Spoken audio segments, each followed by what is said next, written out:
I watched an episode of the Midnight Gospel, Duncan Trussell. I don't know if you've seen it yet. I've seen a clip of it and not watched it. Oh, fantastic. I mean, having met you and talked to you tonight, Stuart, with those existential kind of questions and wonderings, I mean, I think you'll enjoy it. Yeah. I mean, the art's fantastic. And I want to say that they've taken like chunks of the dialogue from his podcast, from the Duncan Trussell Family Hour. On the Joe Rogan podcast.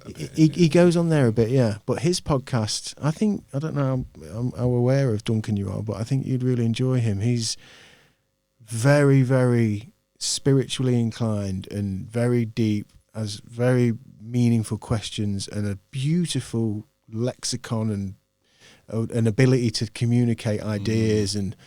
But he's kind of got that. There's a bit of that. I think he's from Ohio. And there's a bit of that kind of old school American stoner in him, which is his comedy's fantastic. But that Midnight Gospel, I've got some artwork coming for in the studio actually. Watch an episode of that. My wife Alex and I, we were having the chat of like fucking every now and again, it just coming over us like, what the fuck's going on? You know, like those moments when it's like, what is really fucking going on right now? And we watched an episode of that, and it's just fucking mind-boggling.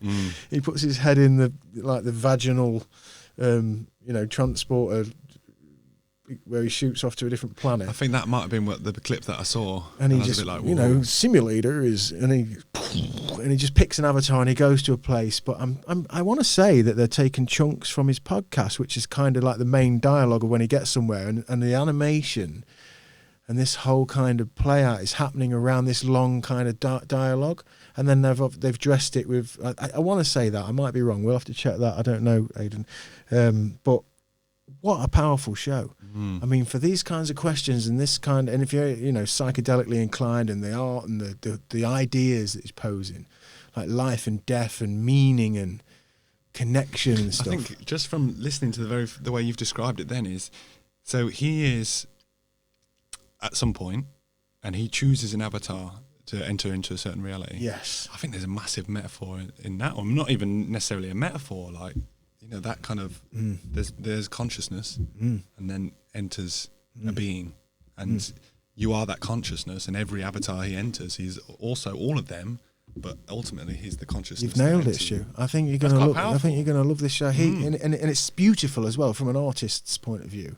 It really is beautiful and so clever. The humour's clever, but like I say, I might be wrong, but I'm sure it takes chunks of the podcast because that kind of dialogue is just so in the moment that I think it'd be very difficult for them to kind of recreate that all the time and just write it out. And the play out of the art and the journey of whatever the episode is and the avatar that he's gone into is just, and then boom, then he bolts back, and he's back in his little sort of, I guess, like Ready Player One kind of style. Did you see Ready Player One? He's in a sort of a broken down caravan situation, but got all the gadgets and all the weird, nice.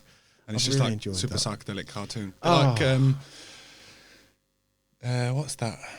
With the Finn and Jake. Oh, is it Rick and Morty? Adventure Time. Oh, Adventure Time. I don't know if I've seen that. I've not really seen much of Rick and Morty. A lot of people say to me, there's some ideas in there that you're going to love it. I've seen bits, but I've never got on it. But because of Duncan, I wanted to just check it out because I had an inkling that he's asking these questions. He's wondering these things, And I thought it was absolutely fantastic.